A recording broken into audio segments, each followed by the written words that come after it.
This is an edited version of the monthly Carers World radio programme. If you'd like to hear the full programme, go to www.carersworldradio.com. That's www.carersworldradio.com, and we hope you enjoy the programme. Broadcasting around the world 24 hours a day, this is Carers World Radio with Patricia Mitchell. Hello and welcome to this month's programme where we look in depth at the new National Carer Strategy for the UK and find out what carers think about the new document and if they think it will deliver real change. We also catch up with Sylvia Heal, Member of Parliament for Hales Owen and Rowley Regis and Deputy Speaker of the House of Commons. Last month, Sylvia delivered a major speech around the carer strategy to a group of carers in Birmingham. We find out what was said and what her hopes are for the new strategy. All that ahead and much, much more in this month's Carers World Radio.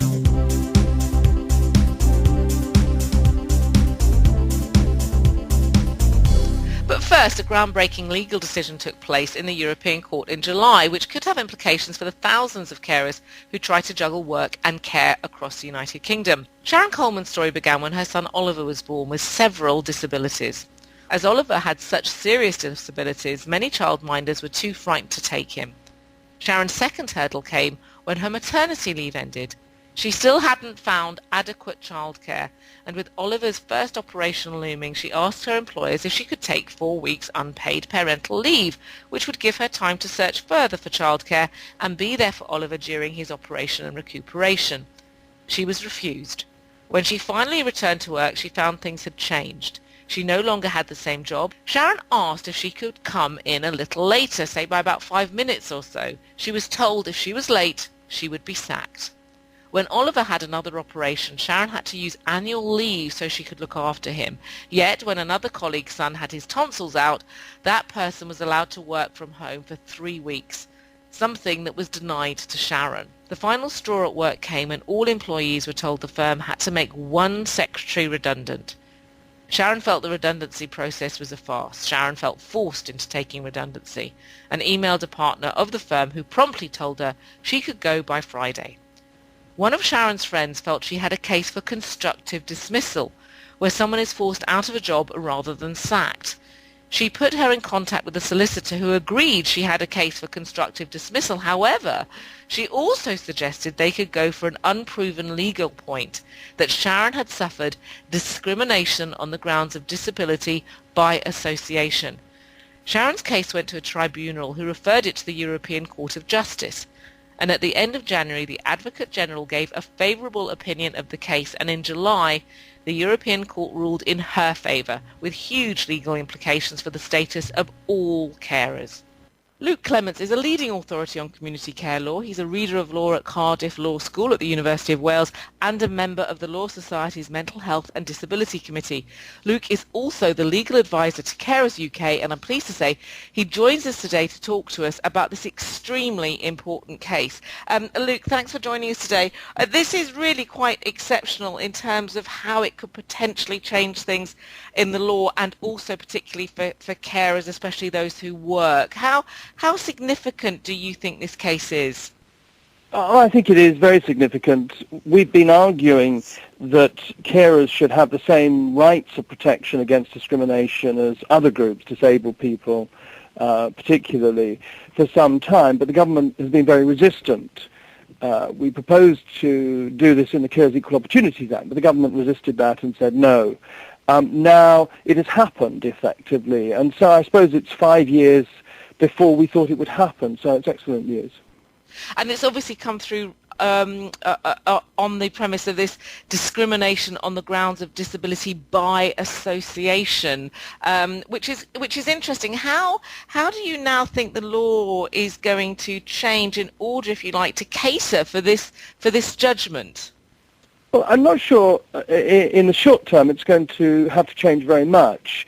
The government has already required employers to have flexible working rights for carers and under the Work and Families Act 2006, which means that a carer, if they need to have reasonable adjustments effectively made by their employer, which would be the language of the Disability Discrimination Act, if they want to have some flexibility in their working, they can ask the employer, and the employer really has to give very cogent reasons for refusing that. Now, we don't really have to play that game. The employer's got to make reasonable adjustments for a carer if the carer is being sort of handicapped effectively by their caring responsibilities. So yes, there will be, well, not necessarily any change to the law, because the existing discrimination legislation will now have to be interpreted by British courts the way that the European Court of Justice has now directed them to, because the European Court of Justice is the court of the European Union, and we are bound by European Union law. So no change in the law has to take effect to implement the Coleman judgment. This is Carers World Radio.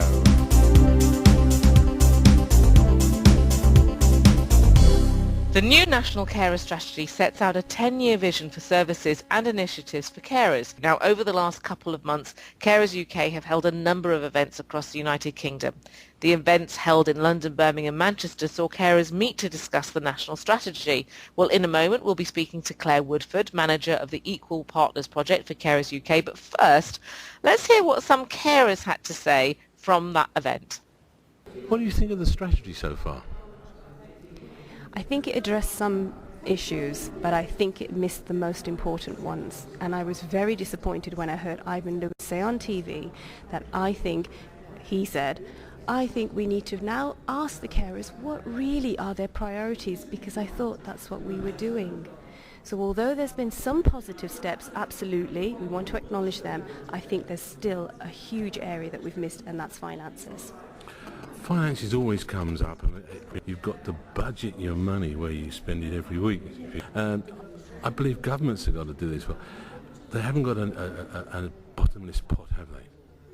No, they don't. But I do question their priorities, and I think that would be where a lot of different people disagree how they spend their money. But I can't comment on it. I can't make them change. I can only say I need some money because here's what I do, how I contribute as a carer to the whole of the economy. We save £87 billion for them. They need to look at that. So that's what some carers said at the event, and on the line now we have one of the organisers of the event, Claire Woodford, manager of the Equal Partners Project for Carers UK. Lovely to talk to you today, Claire.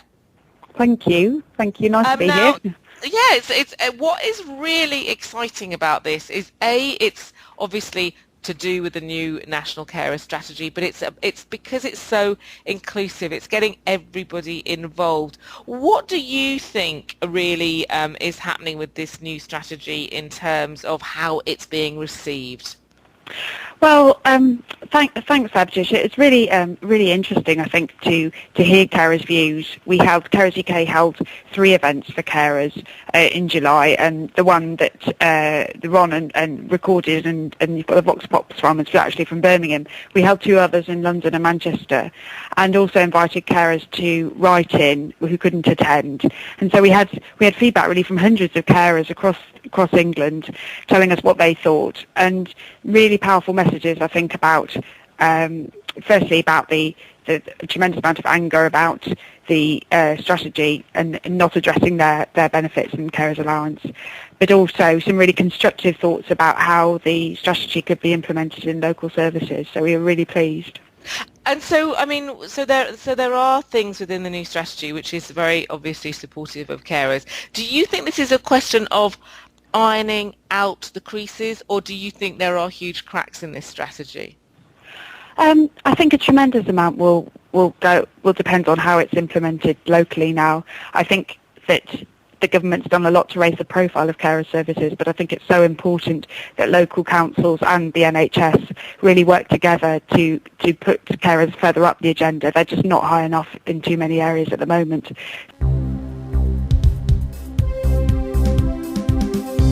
Well, that wraps it up from us for our first programme. We hope you enjoyed it. Don't forget to go to our website at www.carersworldradio.com to take part in our surveys, listen to our programmes and much, much more.